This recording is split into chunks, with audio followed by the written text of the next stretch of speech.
story begins in the 13th century BC.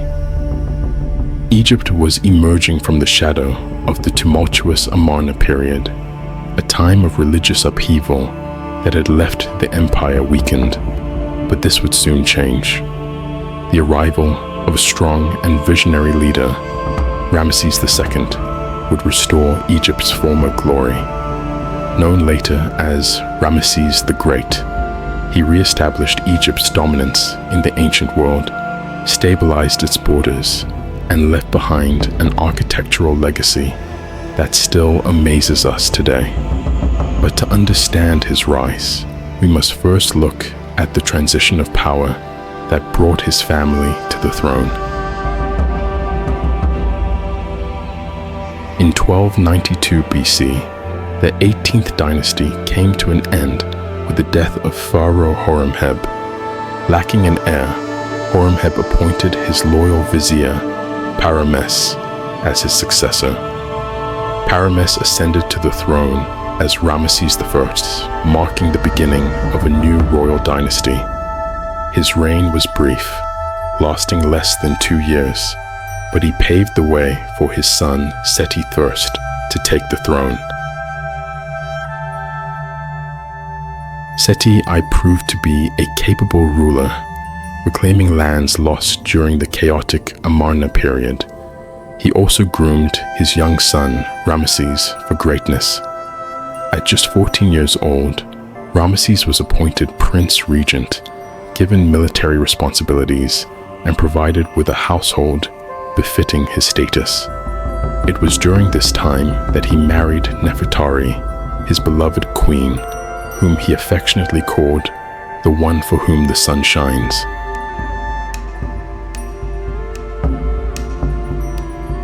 In 1279 BC, after an 11-year reign, Seti I passed away. His son, Ramesses II, ascended the throne at the age of 24. By this time, Ramesses was already an experienced military leader, and his reign began with a decisive victory.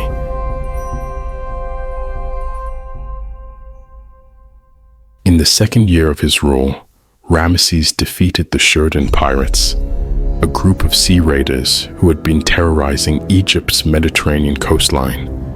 Using a clever trap involving decoy cargo ships, Ramesses ambushed the pirates and captured many of them alive.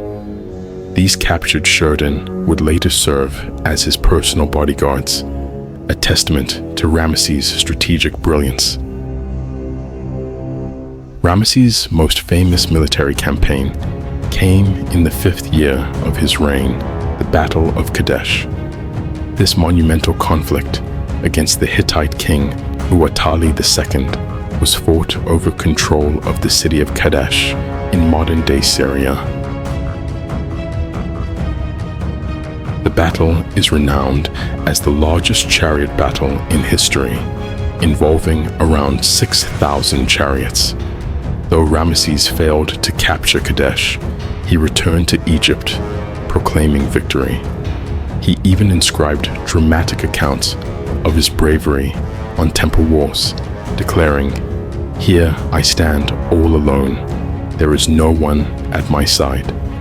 I was ready to fight like an eager bull. I charged their ranks, fighting like a pouncing falcon." Despite his exaggerated claims, the aftermath of the battle led to a historic achievement, the first recorded peace treaty in history, the Egyptian-Hittite peace treaty. This agreement ensured peace between the two powers for nearly a century. Ramesses II was as much a builder as he was a warrior. His reign saw the construction of monumental structures across Egypt. Among his most famous works are the temples at Abu Simbel. The larger of the two, the Great Temple, is a masterpiece carved into a cliffside and dedicated to Ramesses himself. 4 colossal statues of the pharaoh guard its entrance, symbolizing his divine power. Nearby, the small temple is dedicated to Nefertari and the goddess Hathor. Remarkably, the statues of Nefertari are equal in size to those of Ramesses, a rare tribute to a queen in ancient Egypt. Beyond Abu Simbel, Ramesses built the Grand Ramessean Mortuary Temple and a new capital city called Ramesses, which became one of the largest cities in ancient Egypt. These projects not only showcase the empire's prosperity, but also Ramesses' determination to immortalize his legacy. Ramesses celebrated an unprecedented 14 Sed festivals, rituals symbolizing the rejuvenation of his strength and vitality. He fathered over 100 children with his numerous wives, but he outlived most of them. As he aged, Ramesses suffered from health issues, including arthritis and dental decay. Yet, his rule endured for an astonishing 66 years.